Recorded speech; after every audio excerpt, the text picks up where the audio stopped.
Ni asubuhi na mapema tarehe 30 mwezi Disemba mwaka wa 2025 ambako tunapata fursa nyingine ya kuja kuwa pamoja, mpendwa msikilizaji na mtazamaji wetu, katika habari zetu za asubuhi ya leo. Ujambo na karibu kuweza kuambatana nasi katika uchambuzi wetu wa habari za asubuhi ya leo, habari ambazo zinaangazia hali ya usalama mashariki mwa nchi ya Jamhuri ya Demokrasia ya Kongo, uko jimboni Kivu Kusini pamoja na jimboni Kivu Kaskazini, ambako hali ya usalama inaendelea kubadilika kadri saa zinavyozidi kusonga. Natumia fursa hii kuwatakia nyote heri ya mwaka mpya, na tunawakaribisha tena katika mwaka wa 2026 ambao tunauanza hivi karibuni.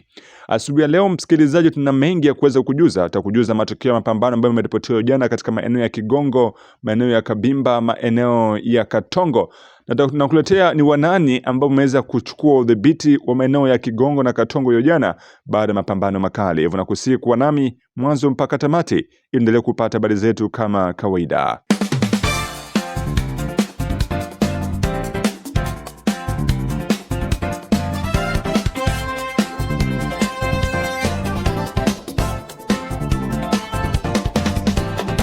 Bila shaka mpendwa msikilizaji na mtazamaji wetu, natumai utakuwa salama popote ambako unaendelea kutusikiliza kwa muda na saa kama hizi. Nimekuambia majukumu ni mengi, lakini moja kati ya jukumu kubwa tulionayo ni kukuletea habari za ukweli na za uhakika kuhusu kile kinachoendelea kwenye uwanja wa vita jimboni Kivu Kusini pamoja na jimboni Kivu Kaskazini. Bila shaka asubuhi ya leo nakuletea matokeo rasmi kuhusu mapambano ambayo yameripotiwa jana kati ya vikosi vya waasi wa AFC M23 dhidi ya jeshi la taifa FARDC wakisaidiwa na wazalendo. Mapambano endelea kushika kasi kwa muda wa wiki mzima sasa huko tarafani Uvira. Na hiyo jana tuliweza kuripotia mapambano makali kuanza majira ya asubuhi hadi majira ya mchana, na hivyo iliweza kupelekea watu wengi kuweza kukimbia makazi yao huku wengine kusalia ndani. Lakini baada ya mapambano hayo, jeshi la serikali ya Jamhuri ya Demokrasia ya Kongo FARDC limetangaza kuwa limefanikiwa kuchukua udhibiti wa maeneo ya Luanga na Kigongo baada ya mapambano makali yaliyodumu kuanzia jana hadi asubuhi ya leo tarehe 30 Disemba mwaka wa 2025. Taarifa hii inakuja siku chache baada ya jeshi hilo kuchukua udhibiti wa maeneo ya Makobole ya kwanza pamoja na Makobole ya pili, maeneo ambayo yalikuwa yanashikiliwa na wahasi siku za hapo nyuma. Akizungumza na vyombo vya habari, Bwana Mbunyi Kalonji Reogan, ambaye ni msemaji wa Operation Sokola ya pili ya FARDC katika mkoa wa Kivu Kusini, amesema kuwa ushindi huo umekuwa baada ya mapambano mazito dhidi ya waasi wa AFC M23. Aliongeza kuwa hali iko chini ya udhibiti wa jeshi la serikali, na akiwahakikishia wananchi kuwa FARDC pamoja na wazalendo wataendelea kuchukua hatua zote muhimu kulinda usalama wa mali za raia. Bwana Kalonji amehimiza raia kuwa watulivu na kuwa na imani na jeshi la taifa, akisisitiza kuwa operesheni za kijeshi zinaendelea kwa lengo la kurejesha amani ya kudumu katika maeneo yanayodhibitiwa na waasi wa AFC M23, hususan maeneo ambako yanaguswa na mgogoro wa kivita. Kwa upande mwingine, waasi wa M23 wamekanusha vikali taarifa zinazotolewa na mamlaka ya serikali ya Kinshasa kuhusu madai ya kuwepo na mashambulizi ya anga ambayo yamefanywa na droni zinazodaiwa kuwa za FARDC kwa kushirikiana na vikundi vya wazalendo. Inasemekana mashambulizi hayo yalilenga bandari ya Kalundu siku ya Jumatatu tarehe 29 Disemba. Kupitia taarifa hiyo, waasi wa M23 wamesema kuwa madai hayo hayana ukweli wowote na wanayatia kuwa ni propaganda ya serikali za kulenga kupotosha umma wa kitaifa na wa kimataifa kuhusu hali halisi iliyoko uwanjani. Hadi sasa hali ya usalama katika eneo ya Makobole ya Luanga na Kigongo endelea kufuatiliwa kwa ukaribu, huku wakaaji wakihofia kurejea kwa mapigano. Mashirika ya kiraia endelea kutoa wito kwa pande zote mbili husika kuheshimu haki za kibinadamu na kulinda raia wasiokuwa na hatia. Hivyo msikilizaji na mtazamaji wetu, vikosi vya jeshi la taifa FARDC vimelala maeneo ambako walikuwepo na pigana hiyo jana, maeneo ya Kigongo ambako moto ulikuwa mkali kati ya vikosi vyao dhidi ya waasi wa AFC M23. Kuchukua udhibiti wa eneo ya Kigongo unapelekea ushindi mkubwa upande wa serikali, huku wakikisia kusonga mbele na kuingia katika mji wa Uvira. Hivyo maeneo ya Kigongo yapo chini ya udhibiti wa vikosi vya wazalendo pamoja na jeshi la taifa FARDC, kwa mujibu wa msemaji wa jeshi la msemaji wa Sokoi ya pili, operation ya Sokoi ya pili wa FARDC katika mkoa wa Kivu Kusini. Endelea kufuatilia taarifa hizi kwa kina ili tukuje kuletea iwepo kutakuwepo na mabadiliko mengine hapo baadaye. Lakini wakati mapambano endelea kupamba moto upande wa Uvira, wazalendo wengine wa jimboni Kivu Kaskazini wanatolewa wito kuweza kutekeleza mashambulizi maeneo ambako wahasi wanapatikana ili kuweza kuwavunja nguvu wahasi. Mmoja kati ya wazalendo anasema kwamba kipindi hiki wahasi wanaelekeza nguvu zao zote upande wa Uvira, ni vema wazalendo wengine kuweza kujimarisha sehemu zingine na kuanzisha mashambulizi ili wafanye ukombozi mara moja. Kutoka kwenye uwanja wa vita, ujumbe huu wa wazalendo usikilize. Operation inaanza kufanyika, kila kitu kazi inafanyika. Hapa baimbo wao wenyewe wanakuya sasa kupenda bake baramforcer wenzao mu niveau ya Katongo. Moto yenyewe banakula mu journée ya leo. Ma position yenyewe ko Muvira, ba soda wenyewe wako Muvira, bazalendo wenyewe wako Muvira sai centre. Sasa wenyewe tuko Muvira centre. Hakuna kubuje. Na waza watu yuko nasema ya mingi me kama magansenyemeko nafanyika. Utenda ndo maana naambia bandugu yangu betuko nabo Muvira sai. Tuikale kimya, mwikale kimya. Sila ekukamatiwa juu ya kwanza kukamatiana unani kuma conflict kesho. Unaweza kuona napita au yeye niko munini au yeye niko nafanya nini, unaenda kuanguka mupiege nyauko yako. Unaona? Ndo ile bandugu yangu bakongomani tuikale kimya. Muache mwangalie vile kazi iko tuko tunafanya na kazi itaisha. Nilikuwa sire kujua kama jana busubu ya leo mungelamuka Uvira iko mikono ya FARDC na bazalendo. Avec ile gaforo yenye iliingia jana busiku ya ine 0 yenye lenda kurenforcer benzabu jana busiku. Ndo yenye lituma abakupenda bababuje. Bakasema mubaache baingie. Ikabidi baingie. Sisi tunawakia maposition calme, kimya kabisa. Moto yenye balikula leo, moto yenye banapata leo, ndio inabatosha Kigongo, inabatosha na kwa plateau ya Kigongo, inabashusha kutoka Kigongo, imaginez-vous kutoka Kigongo ti Katongo, Kivovo, ule mwenye takatala kama Kivovo, M23 aseme yuko Kivovo, unikamatia foto ya M23 mwenye ko pale Kivovo, utupublie. Unaona? Me ile kubasere haina bujinga. Batu ya hapa makopela na waza balisikia vita gisi tunakuya na hapo. Na bakaanza kujideplacer, badeplacer hapa kanani hapa kopela balijideplacer.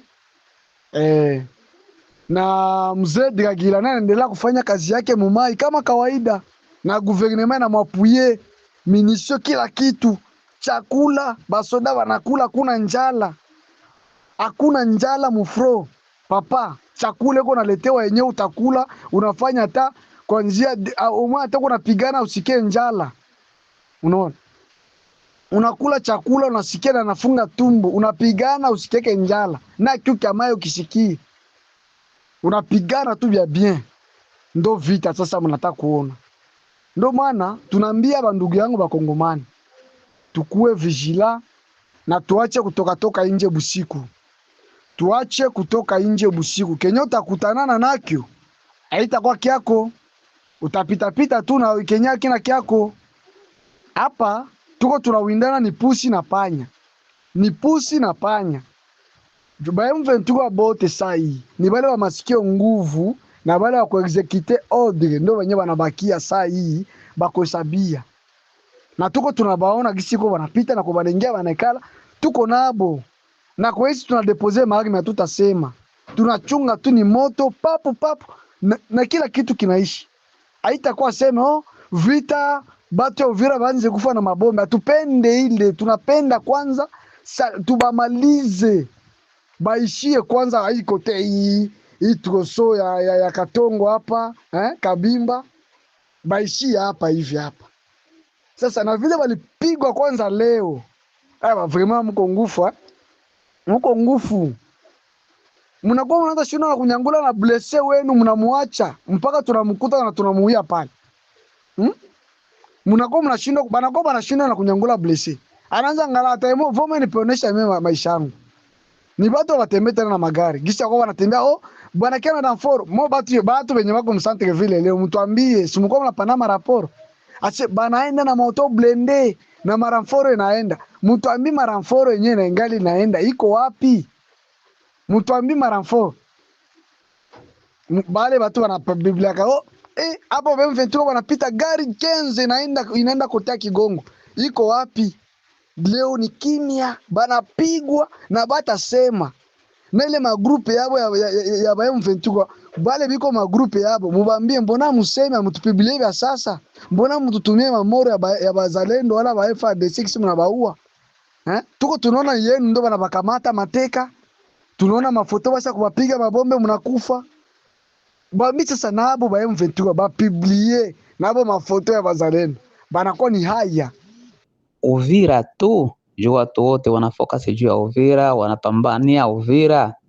Mujue kwamba hawa ndugu zetu wa Nyarwanda hawatoke hawatoke Rwanda, pengine basoda bote balikuwa kule Mawalikale, benye walikuwa kule manani Mabunagana wapi, wote walikuwa Goma, wote walisha mwangika wote walisha mwangika Uvira.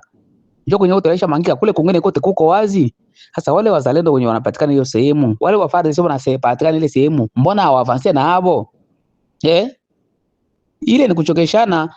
Banyarwanda bakiona huku banapigwa, Walikale wanapigwa huko, kwingine banapigwa huko, wanapigwa huko. Ile masehemu zote zile balikuwa balisha kamata yote, government hizo kaibana tena.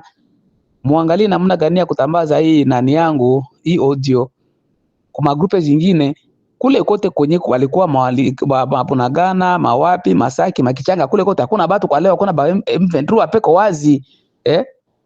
Wazalendo wenyewe kule masehemu wangeavance, wangekamata ile masehemu yote na kudisa mikono ya gouvernement, wangekosa pa kurudilia. Mbona watu wajiongeze Goma hivi koko wazi, Goma hakuna basoda, hakuna chochote, bote walibebewa Bukavu, wote balenda kwa front. Huko wengine kote kwa walikuwa kuko wazi. Wazalendo wenyewe wako ile sehemu, population kwa ile sehemu inaweza kujirevolte bakakosa kwa batarudilia. Mwangana gani ya kujiongeza, jowazo nilikuwa na nia kuwapatia, nisha jaribu kuongea na watu wako ile masehemu zote kwa mimi kutosha hii audio kuwaambia mkamate hatua gani mtakamata. Unaona, njoo habari ile, njoo ile kaka, hakuna hata Munyarwanda moja mwenye alisharudia Rwanda or reste kidogo tena ya Banyarwanda balikuwa Rwanda na Uganda, bote baishinda Uvira kurenforcer Uvira. Njoo habari iko ile. Kagame anajiproklame ku radio internationale hapa jana iko tayari kupikana na Kongo, hata tosha soda wake hata moja. Na mbona gari tutajitia mu confusion kama basoda saa zingine balisha rudia, hakuna hata soda moja Kagame alisha rudia. Uvira mezele amekamata bingine ba jeune garçon ya Uvira isha beba Rumangabo, magari ya batarso Uvira isha na Rumangabo kwenda kuformation tena. Kule kwingine kote kuko wazi, bana concentrate tu kwanza na Uvira. Juba naona pale Uvira kulikuwa fasi nguvu juu Burundi ilikuwa tayari pale, ilikuwa force mbili ya kukamatana ya Kongo na ya Burundi. Njoo maana ameona afadhali bote kwanza baishi pale kwa Uvira. Kama tamazika pale babaniziki Uvira baki kwa mikono yabo juu ya kukase nguvu ya Burundi. Njoo habari niko pale. Hakuna hata soda moja wa Munyarwanda mwenye alirudia Rwanda, bote biko Uvira. Niisha ongea na batu ya Walikale kule kote kuko wazi, hakuna hata wa M23. Biko banacho maposition basoda 3 4 5 na mabunduki butatu buine pale, basoda 3 4 5 niko wanacho kuma uburo mafasi bwabo, lakini bote balibebewa, bote biko nani, bote biko Uvira. Ni wale wazalendo wenyewe huko ngambo ya pili, ngambo ya huko Mawalikale, mangambo huko Bushi huko, mangambo ya Burega huko, basi ya bote balirudia bote biko nani, leo bote biko Uvira. Ni bale bazalendo biko ile ngabo joba ngani namna gani ya kuavance. Jua kisha avance kule bale bazalendo abata rudia tena mara pili, moja kwa moja itarudia mikono ya gouvernement. Njoo habari nyiko pale. Baangali namna ya kufanya hivyo. Ulia kuna nachokeshana, bakisha toka kule bakisikia toka kwingine banani batapenda tena bajibebe huko kwingine, bakuta tayari gouvernement ishakuwa kule tayari na wazalendo walisha kamata yako. Batashinda bakurudilia. Solution itakuwa tu mwa bavuke Rwanda, bakimbili Rwanda. Na bale bakongomani bote ba inconscient benye batako pande wabo bakifika Rwanda batakufa. Hakuna mkongomani mwataishi Rwanda. Selo plan ya Kagame, mtu maisha saliti nchi yake, hawezi kubakia mzima, inabidi auawe. Ndio sheria ya Kagame na ndio sheria ya manchi mingi zinaendelea. Inabidi ule mtu auawe, inabidi akufe. Aisha desevare pei yake. Njoo habari nyiko pale. Bangaili namna gani ya kuangalia, kuavance kule Mawalikale, Mabunagana kule kote balikuwa Masaki, Makichanga, Makiwanja, kule kote hakuna basoda peko wazi leo. Hakuna hata soda, hakuna. Mwingine iko wazi na minisho yote balibeba kule. Njoo habari ile. Hii audio musambaze hayo, nishaongea na batu ya kule kote. Nishaongea. Batu ya Makaziba nishaongea nabo, Walikale nishaongea nabo, Mabunagana huko nishaongea, Makaziba kote nishaongea nabo. Banangana namna gani ya kuavance kule kwingine, bale bazalendo benye biko kule. Basi yone kama biko badogo, habeko biko ba mingi kuliko ba M23 benye barabakia kule. Wakati ni bale bakucha vile sasa vile bazamu bakuchunga, lakini bote biko Uvira kwa leo. Na tukitoka huko Uvira, msikilizaji na mtazamaji wetu, jelekeze moja kwa moja huko jimboni Kivu Kaskazini, wilayani Walikale, ambako takribani wapiganaji 30 wa kundi la wahasi wa AFC M23 wanaotoka katika eneo la Osobanyungu wameamua kuacha mapigano na kuweka silaha zao chini. Hiyo ni baada ya kuweza kusarenda kwa jeshi la serikali ya Jamhuri ya Demokrasia ya Kongo FARDC siku ya Jumapili tarehe 28 Disemba katika eneo ya wilayani Walikale mkoani Kivu Kaskazini. Kwa mujibu wa vyanzo vya kijeshi, wapiganaji hao walijisalimisha kwa hiari bila mapigano, wakionyesha kuchoshwa na vita pamoja na mazingira magumu katika misitu wanaokuwa wakifanya operesheni. FARDC imethibitisha kuwa wapiganaji hao wamepokelewa kwa mujibu wa taratibu za kijeshi na wako chini ya ulinzi, huku wakisubiri hatua zitakazofuata za kisheria na kijamii. Maafisa wa kijeshi wamesema kuwa kujisalimisha huku kunaleta idadi ya ujumla ya wapiganaji wa M23 waliokimbia au kuacha harakati yao kufikia 165 aiza 165 tangu mwezi Oktoba mwaka huu. Hatua hii inatangazwa kama pigo kubwa kwa wahasi wa M23 na ishara ya kuzoofika kwa nguvu zao katika baadhi ya maeneo ya jimboni Kivu Kaskazini. Jeshi la FARDC limepongeza uamuzi wa wapiganaji hao na kutoa wito kwa wapiganaji wengine wa makundi yenye silaha kuiga mfano huo kwa kuweka silaha chini na kuchagua njia ya amani. FARDC imesisitiza kuwa serikali imeweka mifumo ya kuwapokea waliokuwa wahasi ili waweze kurejeshwa katika jamii kupitia programu za uondoaji silaha kutoka mikononi mwa wahasi. Kwa upande wao, viongozi wa kiraia kutoka Walikale wameeleza kuwa kujisalimisha huku kutachangia kupunguza machafuko na kurejesha hali ya usalama ili wananchi waweze kuendelea na shughuli zao za kila siku bila hofu. Hata hivyo, hali ya usalama katika maeneo mengine ya Kivu Kaskazini bado ni tete, huku vikosi vya FARDC vikiendelea na operesheni za kulinda raia na kurejesha mamlaka ya serikali.